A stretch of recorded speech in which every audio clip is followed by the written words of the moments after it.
तृणावर्त बवंडर का रूप धारण करके बड़े बड़े पेड़ों को भी उखाड़ देता था। तृणावर्त बवंडर बनकर बालकृष्ण को भी अपने साथ उड़ा ले गया था।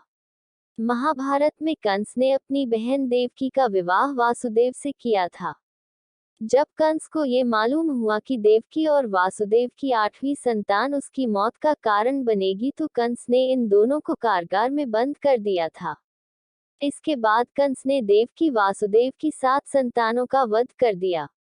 8वीं संतान के रूप में श्री कृष्ण का जन्म हुआ। भगवान विष्णु ने अपनी माया से श्री कृष्ण को वासुदेव की मदद से यशोदा और नंद बाबा के घर पहुंचा दिया था।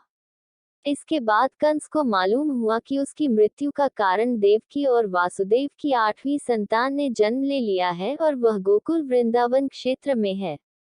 तब कंस ने गोकुल में कई राक्षसों को बालकृष्ण को मारने के लिए भेजा था। सबसे पहले किया पुतना का वध।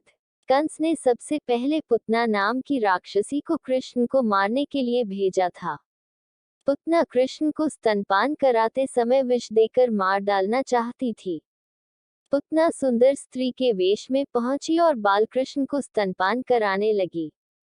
कृष्ण ने स्तनपान करते समय ही पुतना का वध कर दिया। पुतना के बाद तृणावर्त का वध। पुतना के वध का समाचार सुनकर कंस ने तृणावर्त नाम के राक्षस को भेजा।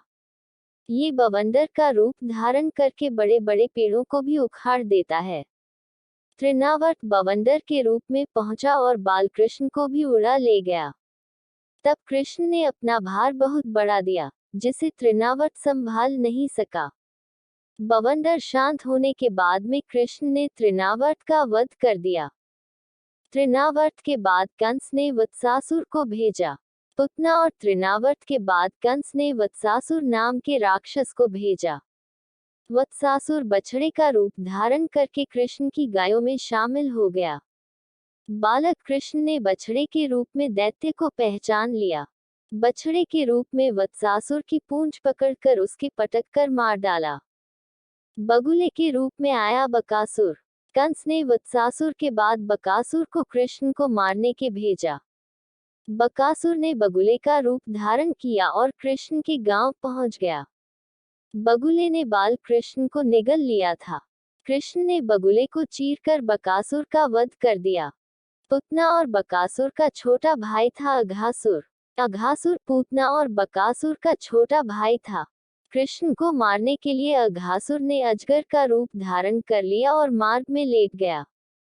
उसका वह अजगर शरीर 1 योजन लंबे बड़े पर्वत के समान विशाल एवं मोटा था। अघासुर का यह रूप देखकर बालकों ने समझा कि यह भी वृंदावन की कोई शोभा है। उसका मुंह किसी गुफा की तरह दिखता था। बाल ग्वाल उसे समझ न सके और कौतुकवश उसे देखने लगे। देखते देखते वे अजगर के मुंह में ही घुस गए। लेकिन श्री कृष्ण अघासुर की माया को समझ गए।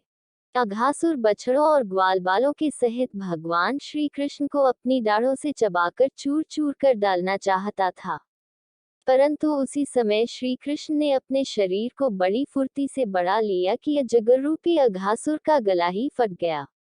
आंखें उलट गईं, सांस रुककर सारे शरीर में भर गई और उसके प्राण निकल गए। इस प्रकार सारे बाल ग्वाल और गौधन भी सकुशल ही अजगर के मुंह से बाहर निकल आए। कान्हा ने फिर सबको बचा लिया। सब मिलकर कान्हा की जय जयकार करने लगे।